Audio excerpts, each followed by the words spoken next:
Now we have the keynote address by the chief guest Shree Satpal Ji Maharaj, the current cabinet minister in the state government of Uttarakhand, serving as the minister of PWD, tourism, irrigation and culture. Thank you. Respected His Holiness, the 41st Shakya, Kyabgon, Gongma, Trichen Rinpoche, all the honorable members of the Central Tibetan Administration, His Holiness 42nd and 43rd Shakya Addressing Ji, revered monks, scholars, and all the devoted members gathered here today. On this auspicious occasion, I would like to extend my heartiest congratulations and best wishes to His Holiness on reaching 80 years of his age. Your guidance and dedication to spreading the teachings of the Buddha inspired countless individuals, and it is an honor to share this moment with you. As we all know that Shakya Muni Buddha is one of the most revered figures in human history, often referred to as the Buddha, which means the enlightened one.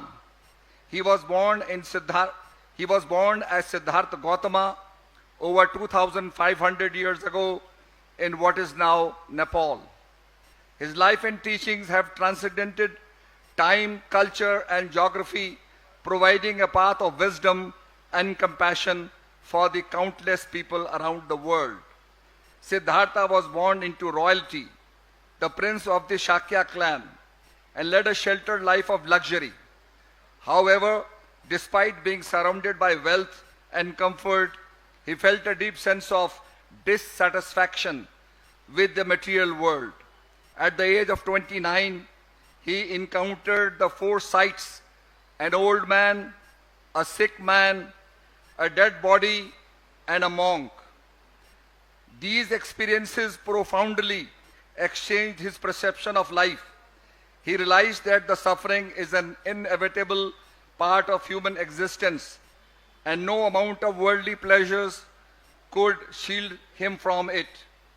Determined to find the cause of suffering and a way to overcome it, Siddhartha renounced the royal life and embarked on a spiritual journey.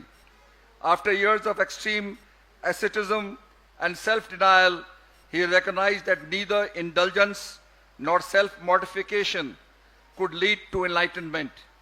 It was under the Bodhi tree, through deep meditation, that Siddhartha attained enlightenment and became Buddha. Sakya Muni, the sage of the Sakyas. The Buddha teachings are rooted in four noble truths: the truth of suffering, dukkha. Life in its many forms involves suffering, whether it be physical pain, emotional turmoil, or dissatisfaction.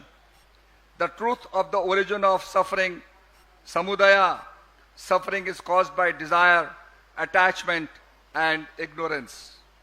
The truth of the cessation of suffering, nirodha. It is possible to overcome suffering by letting go of desire and attachment. The truth of the path of the cessation of suffering, magga. The way to end suffering is through the noble eightfold path, a balanced life of ethical conduct, mental discipline, and wisdom. The noble eightfold path consists of right understanding, right thought, right speech, right action, right livelihood, right effort, right mindfulness, and right concentration. It is a guide for leading a life that reduces suffering and leads to personal and collective well-being. Buddha's teaching emphasizes compassion and mindfulness. He taught that the way to inner peace and enlightenment is through understanding and interconnectedness of all beings, extended compassion to everyone, and being mindful of our thoughts and actions. His teachings go beyond religion or cultural boundaries. They speak of shared humanity and universal challenges as we all face. Shakya Muni Buddha was not just a religious teacher. He was a philosopher, a psychologist, and a guide. He did not claim divinity, but rather showed the potential each one of us has to awaken to a higher truth. His teachings encourage us to look inwards, to cultivate inner peace, and to live with kindness and understanding in the world often filled with turmoil. As we reflect on the life and wisdom of Buddha, let us remember that his message is timeless. It is an invitation to find balance in our lives, to act with compassion towards others, and to seek clarity and peace within ourselves. By walking the path of Sakya Muni Buddha illuminated, we can find liberation from suffering, live in harmony with all the creation.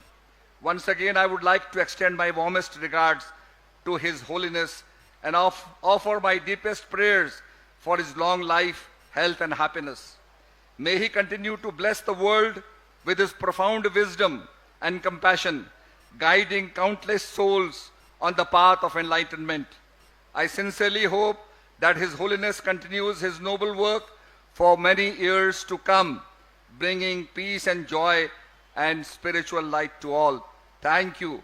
Buddham Sharanam Gacchami, Dhammam Sharanam Gacchami, Sangham Sharanam Gacchami.